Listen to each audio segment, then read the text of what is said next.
Good morning, everyone. Thank you for joining us. The webinar will begin shortly. I'd like to turn everything over to Kevin, who will be leading us through this. Good morning, Kevin. Good morning. Thank you very much. Kevin Dillon here. Do we want to go ahead and get started, or do we want to give it another minute for some folks to join? I think we can go ahead and get started. We got pretty good turnout already, so. Okay, we've got a lot to cover as well. So, yeah, we do. Okay, good. So here's what we're going to do then today. We're going to talk about actionable intelligence, and this is really focused on sports teams and how to create a 365-degree fan view. And the idea here is 360 degrees all around with the additional 365 days a year. So our idea here and what we're going to talk about is how to create, and actually let me jump to the agenda, how to create a 365-day-a-year view of your fan, get a very good understanding of everything about the fan, and there we go, and be able to use that information, all of that data for actionable intelligence. That's what we're going to talk about today. Here's our agenda. Clive Pearson is the CEO of Qualix Consulting Services. My name's Kevin Dillon. I'll give you a little bit about us in a second. I'm the director of the sports practice. We're going to talk about our backgrounds, but mainly the background of the company, Qualix, because we've been in business analytics for a long time. And then we're going to talk about what and how companies are enabling actionable intelligence and what that means. We're going to talk about a sports or fan-centric vision for sports teams. Look at weaknesses, look at key areas of focus, implement quick wins. Qualix in sports, talk a little bit about that. And then our main focus here is to talk to some sports teams. We have John Morris with the New York Mets who is with us. I'm going to introduce him and have him talk a little bit as well. And then we're going to talk about treasure data and the infrastructure. And Glenn Davis will be talking about that. And then Brandon Ramsey is with Golden State Warriors. He'll also be talking, and then we'll open it up for some questions. So that's our agenda for the day. A little bit about Clive. Clive is the CEO of Qualix, and Qualix has been doing business intelligence for 20-plus years. And I'm not going to go read through this about Clive or myself. Clive's a great guy to work for, and he's sitting next to me, so of course I'm going to say that. And by the way, he's going to jump in whenever I forget to say something or say something incorrectly. So if you hear him jumping in, that will be that. The idea here about us is you can look us up on LinkedIn or get some more information about us. But let me jump into this because we do have a lot to go through. So this is about Qualix and our, let's call it our growth cycle. We started doing business intelligence back in 1995, and we started building a foundation. And the foundation is really an underlying data infrastructure for gathering data, normalizing, cleaning data, and then putting data together for analytics. And if you look at by the 2000 to 2005, we actually built an application which is gaming data model, gaming meaning for casinos. So patron value optimization for casinos is a gaming data model. Then from 2005 to 2010, we actually productized those data models, and we created an IQ gaming and an IQ sports data model, and then migrated those from a SaaS platform to Microsoft and to SAP. At this point, we've got product extensions, so we've got a very mature product and a lot of extensions beyond data model itself, extensions around downstream applications which focus on customer intelligence and campaign management, customer segmentation, modeling, and predictive analytics, and we're going to talk about all of these today. So let me jump forward here. These are some different types of data that companies are using to enable actionable intelligence. And actionable intelligence, we really mean being able to look at data, analyze it, whether it's predictive analytics, whether it's investigative data analysis, whatever it might be, take that data and do some business improvements, some actionable intelligence to upgrade your business, to improve your business. So here we're looking at the numbers on the bottom here. We're looking at basically using analytics. This is Ventana Research, so it's a Forrester, Gardner, and they're talking about these different percentages, but here is what they're saying. Realize a competitive advantage, new revenue opportunities, increased profitability, analysis for product recommendation, analytics for customer service. Basically, all areas of your business and business improvements using data and analysis. Now, we're going to talk a little bit at this point about specifically sports team and sports team infrastructure, and actually the infrastructure or the data model that Qualix has built for sports. It's a fan-centric database or fans, and it's built around all types of data. Well, we'll talk more about that in a little bit, but the idea is if you look at the left side or across the top, there's league data. There's the left side. A lot of that league data needs to come down to the clubs and clubs and team level, so the teams can use that data for sales and marketing directly to the fans. There's league data. If you're looking at the center now of this screen, there's league data that the leagues want to take directly to the fans for sales and marketing activities. And then if you look at the right side, there's sponsors, and sponsors also want to look at this data and take this data and use sales and marketing to go directly to the fans. And in addition to, again, sponsors, league data attracting sponsors, and league data attracting clubs. So the idea here is in sports, the fan data is the central, it is a CRM centralized data. Looking at some of the weaknesses, these are weaknesses or strengths depending on if as a sports team you've implemented some of these. But what we find as we talk to sports teams, what we find is that there are teams have not implemented, or leagues have not implemented, a data warehouse and brought their data sources together in one place. There's definitely a lack of integration, limited infrastructure.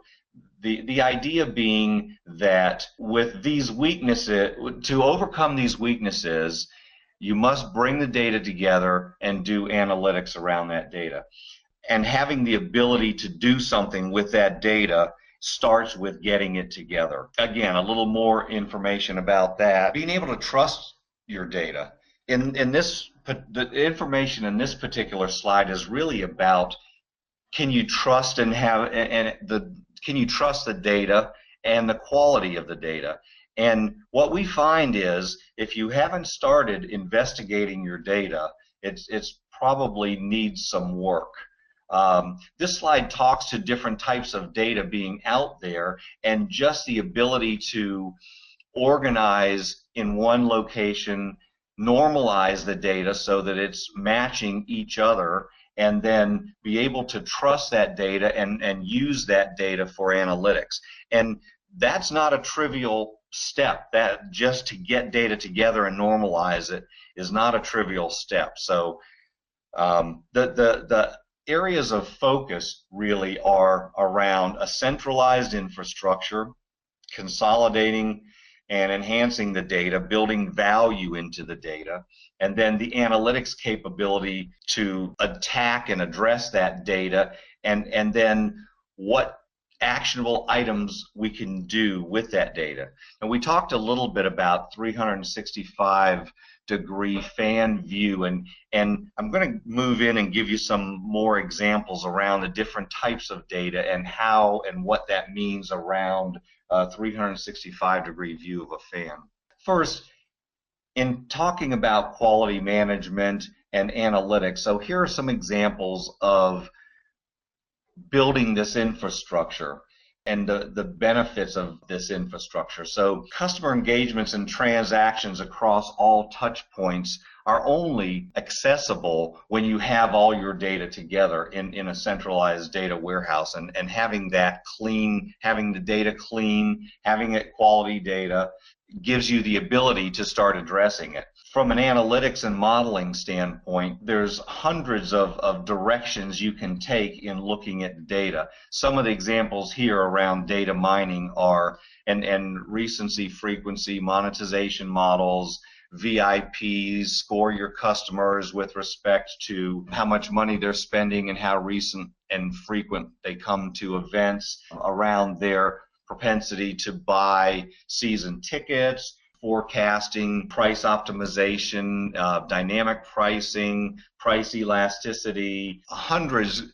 Actually hundreds of directions can be taken around modeling and analytics when you've gathered the data and brought it together in one place. This is a quick example about a quick win. So looking, and again, this is just a quick example, but to give you an idea, looking at a team's database and then combining that with the league's database and looking at other things other than just the team's database, which could be ticketing information.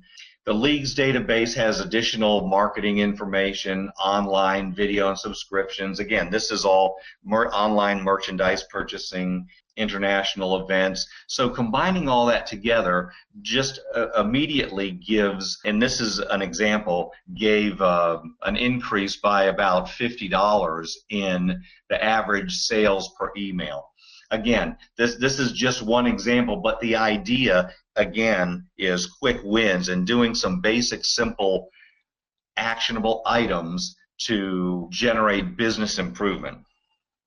Now here we're getting into a little more of the 365-degree idea around getting to the fans, and we're looking at when they're at the games, when they're not at the games, when they're there before the games, what are they doing when they're not there. When you're looking at social media data, when you're looking at demographics data, when you're looking at all of this type of data and coordinating it together to identify what attributes are with specific customers and fans, you get a much better idea. The idea here is marketing and targeted and focused marketing campaigns before games, during games, and after games.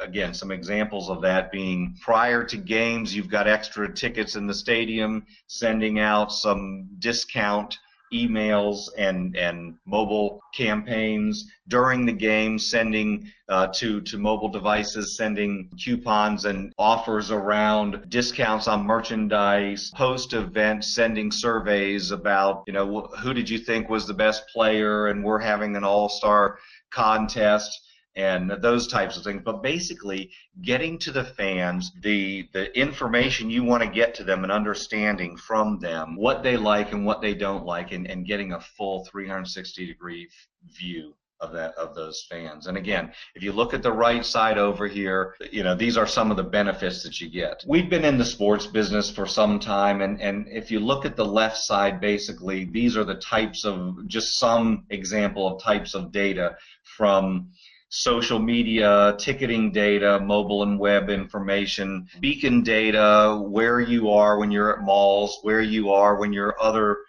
areas outside of the stadium, Wi-Fi and beacon data when you're in the stadium and what you're doing and where you're going through the stadium.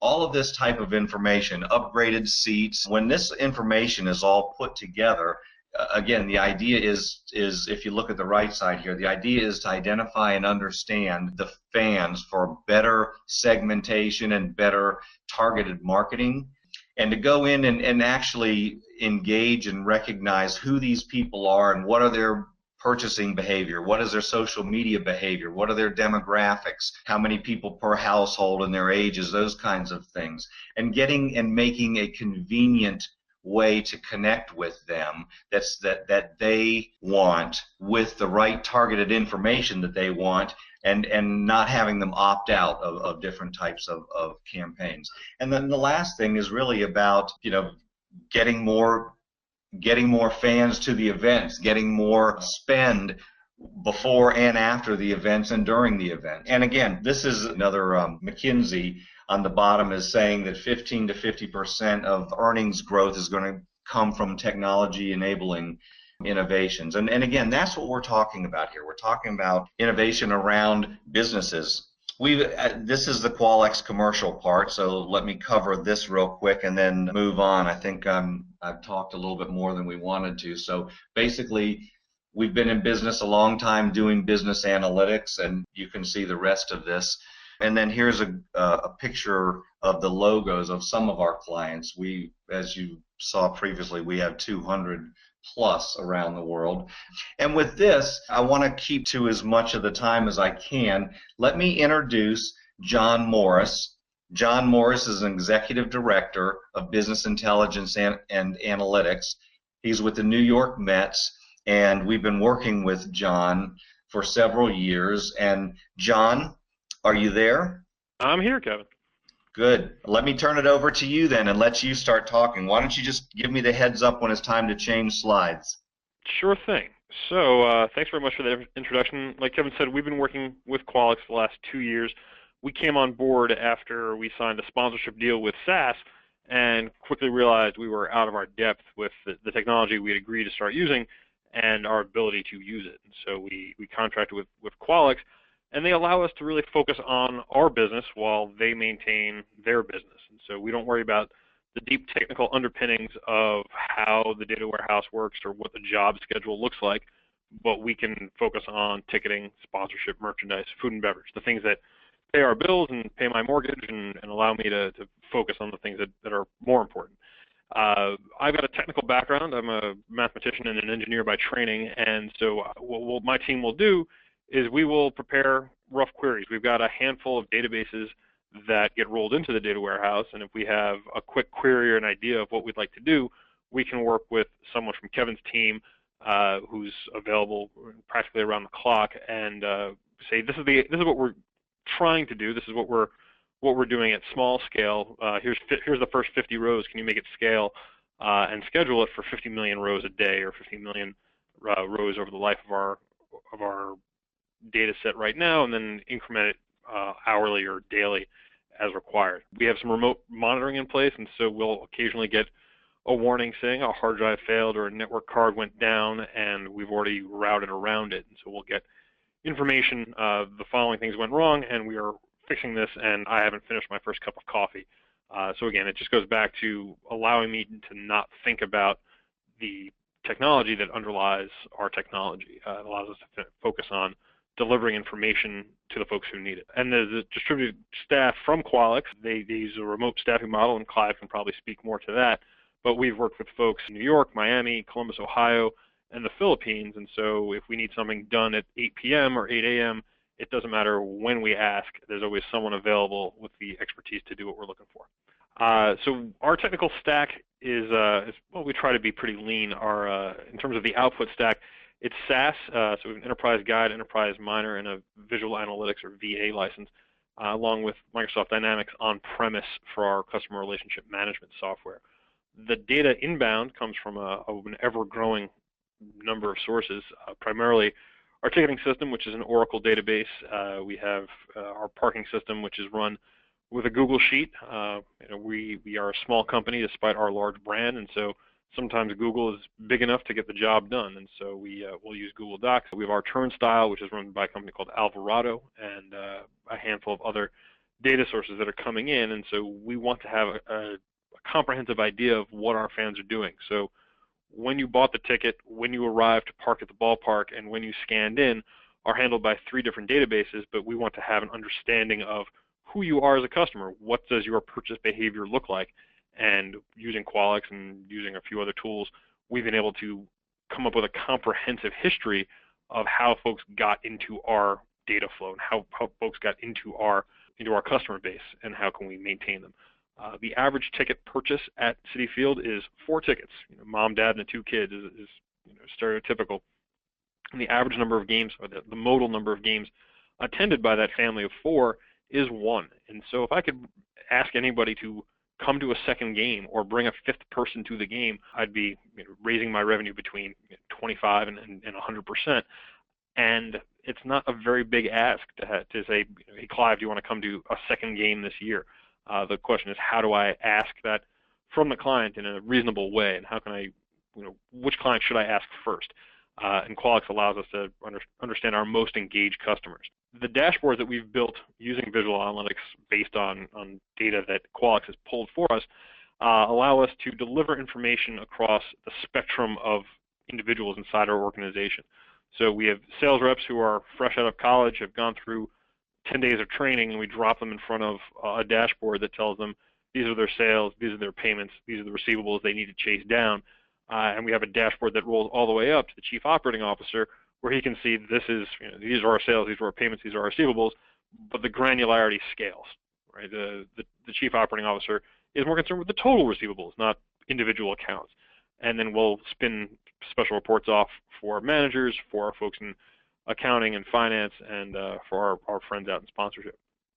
We also have an opportunity to display information back to the rep and back to their managers to tell them how they're doing on the things what we want them to do well on. And so each of the sales reps have this opportunity to see all of their campaigns in real time. So as they're making phone calls, so each of our sales reps, as they make phone calls, as they make emails, as they receive correspondence back from clients, they can see how they're doing against each of the campaigns. And this is 3 campaigns that I picked at pseudo-random against a rep I picked at pseudo-random.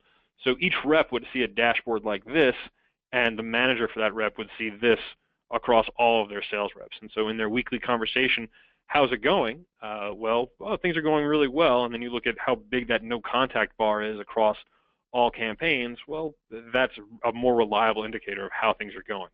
We are tying this into, and we've tied this into all the systems we've had access to. And just in the last 2 weeks, we rolled out a new phone system. So that'll be next on our integration docket.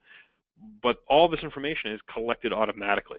And so the rep could click, I made 100 phone calls today. When we query the phone system, we don't see any. That's the problem. So this allows us to collect information automatically from as many sources as we have available to us and display it back in a single dashboard. So operationally, Qualix has allowed us to deliver information to the nuts and bolts, the grinding gears that make the ballpark run. So between purchasing a ticket and you coming into the ballpark, you may ask for UPS mail, you may ask for a scoreboard greeting because it's your anniversary. All that information is still done in some manual way. Someone has to print tickets and put them in an envelope. Someone has to type "Happy Birthday, Richard" into the scoreboard Chiron machine. And so we have the ability to collect and distribute that information to the folks who need it. Aramark, our concessionaire, needs to know who's in the suite. So if John is in suite 1, they will call me a week before the game and ask John, do you want hamburgers or lobster? And they'll call Clive, who's in suite 2, and ask him that same question. So on the day of the game, there's no looking at menus. There's no haggling over, this isn't what I agreed to. The information is available to anybody who needs it on the Aramark side, on our group sales and service side, and it allows for our fans to focus on having a good time at the game. We can monitor turnstile activity in real time, so we see most of our fans arrive somewhere in between 90 and 45 minutes prior to first pitch. We'd love to push that out as far as possible. The more people here sooner, the smaller the lines, the faster food gets delivered, the better experience everyone has. But there's always going to be that crush right at first pitch at 7:10 for most nights that we want to monitor. How can we do this better? And so we need to know where people are coming, and if there are things that are breaking, we can see that in real time. And then one of the last things we put together was a visualizer for inventory. So looking at a particular game, looking at a single game, I can see all inventory. What does every seat look like across game 1? But what we started seeing were requests from friends, families, corporations saying, I'd really like to host a group. I want to take 100 friends to a game. I don't care about the first game or the last game. I just need to know that there's the available inventory for me to bring 100 friends. And so we built an inventory visualizer that allows us to see all of our suites across all 81 games. And at a moment's glance, a sales rep can quote back what's available for a particular constituency. And all that's being pushed through SAS. It's a simple query against our unsold ticket base, and Qualix has been able to load that up, and that loads once a day because our inventory doesn't churn so quickly. but there's nothing stopping us from churning it more frequently. And then finally, at the end of each game, we get a quick email that said, this is the number of tickets that were sold at the following times. This is the revenue that was generated at each hour during the day. And then once the game is closed out, we get a final line. There were X people here. We made Y dollars in revenue, and we can start again the next day. We monitor the secondary market. It tells us, it's a little bit of an indicator how our single game pricing is being impacted by people who are reselling tickets. And so we are fully dynamic here. We can change the price of our best seat from $100 to $300 to $1 if we wanted. And so part of our understanding of the demand is coming from StubHub, coming from the secondary market. What are people who already bought these tickets selling them for? And allowing us to look at both the StubHub listings and the completed StubHub sales, we can make an evaluation of where demand and supply meet. And so the StubHub database is tremendous because it's anybody who has an inkling of selling a ticket can post one. And so you may be looking at several million or tens of millions of listings over the course of a season. And Qualix allows us to digest that in a readily accessible way. All right, I think that's all I prepared. Kevin, please direct traffic as need be. Yeah, that's great. I appreciate that, and we appreciate your information. At this point, let me introduce Glenn Davis. And Glenn, I think, are you going to take it away from here? Yes, I am, Kevin. Thank you so much. Okay. And Kevin and John, really great presentation. Yeah, so we are Treasure Data. I'm the product marketing guy for marketing solutions at Treasure Data. And what we focus on is, when Kevin talks about that fan 365-degree customer view, if you broaden that across all industries, right, you just substitute the word customer for the word fan, and you'll see that this is a universal problem that all companies face. And when we help our customers, we see this pattern emerges that there are three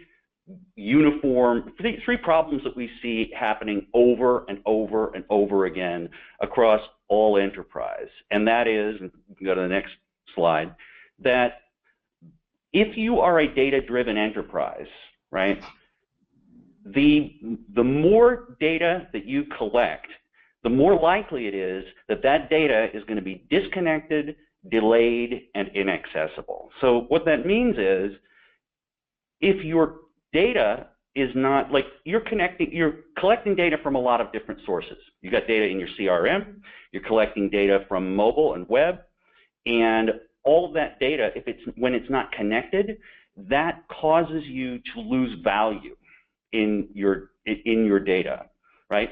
So if you know who your current customers are, and you can't connect that with your incoming leads, so that you know which of your incoming leads is a customer and who's not, eventually you will have a need to know something that you don't know, and you'll end up wasting money as a result, for instance. If your data is not current, if it's delayed, then your data is losing value over time. Data has a half-life. The other thing that is important to think about here too is that you need access to all of your data. You need access to the current data, and you need access to all of your historical data in order to get the maximum ROI from your business applications. Like, again, your CRM, your marketing automation, your analytics from your web and mobile sources. So what Treasure Data does, we have this concept of live data management. And what that means is that we take all that data. Live data is data that is connected, it's current, and it's easily accessible. So you have the data that you need at your fingertips when you need it. Over on the left-hand side here, if you take a look at your data sources, right, I talked about your CRM data, your marketing data, demographic data on your customers, your customer service data, data that you're collecting from web and mobile, even data that you are collecting from the Internet of Things, which is a growing use case for a lot of different businesses, retail, etc. we unify that data, all of those data sources, and we do this is a plug-and-play solution. It's important for me to emphasize this. This is a system that is owned by the marketing department. That means it's a customer data platform, and the marketing department can do all of this without engineering support. So it brings a lot of power to what you're able to do with that data, like you see kind of in Qualix, right, where they unify the data and give you this FAN 365 view that drives a lot of business value for teams. It allows you to analyze the data, so you can see the patterns in the data that predict what your outcomes are going to be if you do certain actions, right? We can also activate the data, and this is what distinguishes us from a lot of other platforms that are out there. We have advanced artificial intelligence available, and again, it runs automatically behind the scenes. So you can do things like real, true, personalized one-to-one marketing, for instance. And you can even do really sophisticated multi-touch attribution. And we'll be actually covering that in another webinar. Marketing optimization, customer 360, personalization, A/B testing, churn detection, and we can actually let you monitor your business KPIs and do predictive maintenance. And it's all plug and play. And last but not least, we work with a lot of great customers. We got Warner Brothers, Yahoo, Subaru, Mitsubishi, Pioneer, a lot of GE Healthcare. So if you want to find out more about the use cases that we support, that's at treasuredata.com. And now I'm excited to turn this over to Brandon Ramsey. Brandon is the Director of Business Analytics and Strategy at the Golden State Warriors. Take it away, Brandon. Thank you. So I've been with Golden State about 2 years now. We've been working with Qualix for about 6 months. And kind of going into this engagement, we've had two unique problems. One is the amount of data we're trying to evaluate, analyze, and activate. Two is just access to that data. What Qualix has really done for us is built out our entire data warehouse, the entire environment. They are persistently available to us. So Kevin and our account managers are always on call. The data is always available. And lastly, they've really partnered with us, and I really mean that from end to end. So really from an architecture perspective, business intelligence, the analytics, and reporting. It hasn't been something where they've kind of built it and kind of just let us run through it. So it's really kind of been a hand-holding process as we kind of get up and running. Like I said, we've only been through it with 6 months. What this has really allowed us here at Golden State to do is a couple things. Number one, just kind of really a byproduct of all this has really been the fact that my team has really kind of come together throughout this. Previously, I had one guy, knee deep in ticketing, another in marketing, another with maybe events and sponsorship, because we support the entire company. And so having kind of shared tools has really brought about shared processes and really kind of more of a shared vision. And I didn't really see that coming, but it's been, I feel like, really healthy because no longer are we kind of stuck on our various silos, but rather we're working together for a common goal.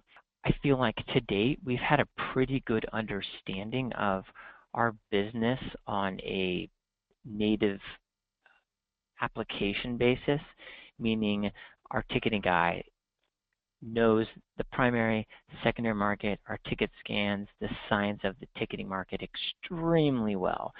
Same thing with sponsorship. We know our margins, we know our sell rates, we know our rate card extremely well.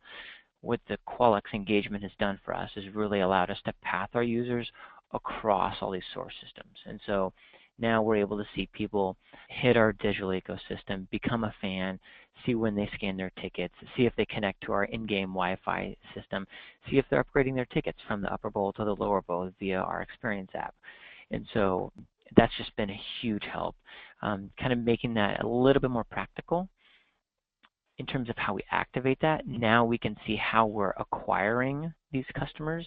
And so now when we go to activate them, we can say, rather than, hey, we know you now are opted into our database or you're now a new fan, but rather, thanks for connecting to our Wi-Fi or thank you for upgrading your seats. And so we've really made our customer touch points that much more personal. And we've seen a subsequent lift in all of our engagement rates across the board. So they've also given us better access to kind of game day data, so real-time ticketing scans. So if we're looking for Mr. and Mrs. Smith who just came to the arena, just scanned their ticket, we can notify the rep in near real time.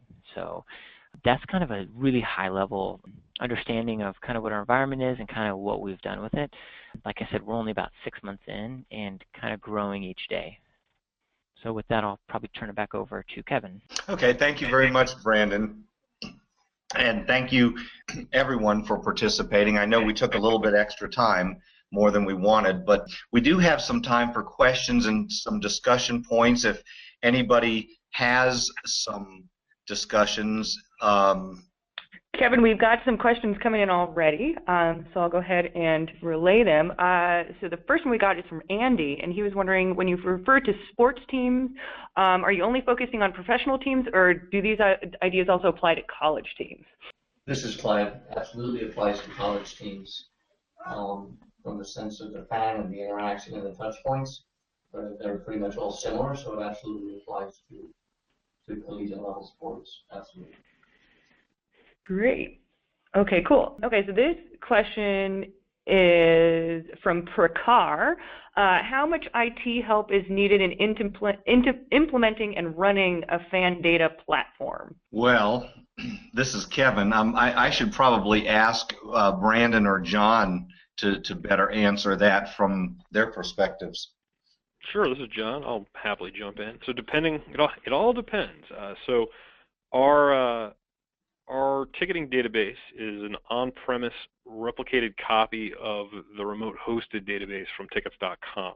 And so the servers here, we pointed Qualix to it, and because I think we were Qualix's first tickets.com client, we worked with them to define the data dictionary and the interaction between those tables. Ticketmaster, which I have no experience with, is a fairly well understood data set, and so if your organization is a Ticketmaster or other well, Clive and Kevin can speak to which ticketing platforms they're familiar with, but it's a great many more than when we started 3 years ago. And I suppose it depends on the complexity of your stack. If you understand your databases, the implementation will certainly be easier, but by no means will you have to roll up your sleeves and swap servers. If Qualix has access to the server, they can access it from anywhere, and if they have an understanding of the data in there or an understanding of the relationships, they can build the IQ model as needed. Yeah, Cool. This is Brandon from Golden State. I would echo that. I would say that from the onset, it's fairly IT heavy in terms of really understanding kind of what the vision, what the goals, what those requirements are, and kind of getting that kind of the functional working relationship up and running, getting beyond the firewalls. As you guys all know, working at companies, there's typically all sorts of logins and firewalls and bandwidth issues, but I think once you have that nailed down, you're fairly smooth sailing for the most part with Qualix. Okay, great. Cool. We have another question from Tim. So how did the Warriors and the Mets get buy-in from the stakeholders to be able to start this project? Very delicately, John here. So this is by no means a small undertaking, and so this was the result of probably 2 years worth of conversations on our side, and really the last 6 months where conversation really took off. SaaS as an enterprise level piece of software is not as affordable as Microsoft Word or Microsoft Excel, and so making the case, and I'm sure the folks at Qualix are more than happy to make that case, and Treasure Data may certainly be involved as well. The case for better business intelligence I'm the executive director of business intelligence, so I'm a little biased, but it's one of those things that you don't want to make your case by failing. Why didn't this work? Because Excel does not meet all the demands, and so if you can get to a point where there's some friction or some pain with your boss currently, because Excel and Access are up against the limits of what you can or want to do, then yeah, it's time to join the big leagues. Yeah, we were kind of in a similar boat, Brandon from Golden State. We just, like John said, we just kind of outgrew Excel and Access. And it just kind of it became like kind of a persistent pain point for us. And it's like, look, we were asking for more sophisticated modeling and analysis as we were kind of evolving in our analytics practice here. And so then the conversation kind of shifted to like, look, we can do X, Y, and Z, but here's what we need to do that. And so out of that conversation, it said like, look, we need to get a little more sophisticated, and here's some tools and technologies that are going to really help us kind of get there.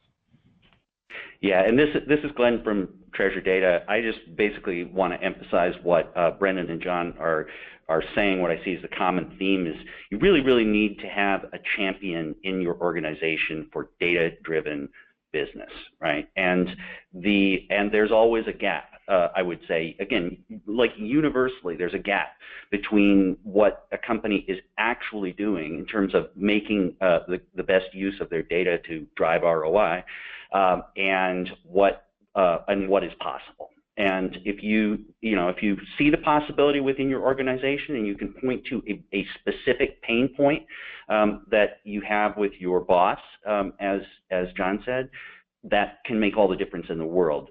So give me a lever and I'll move the whole world, as Archimedes said. One last selling point on that. We've had tremendous success both on the buying and the selling side.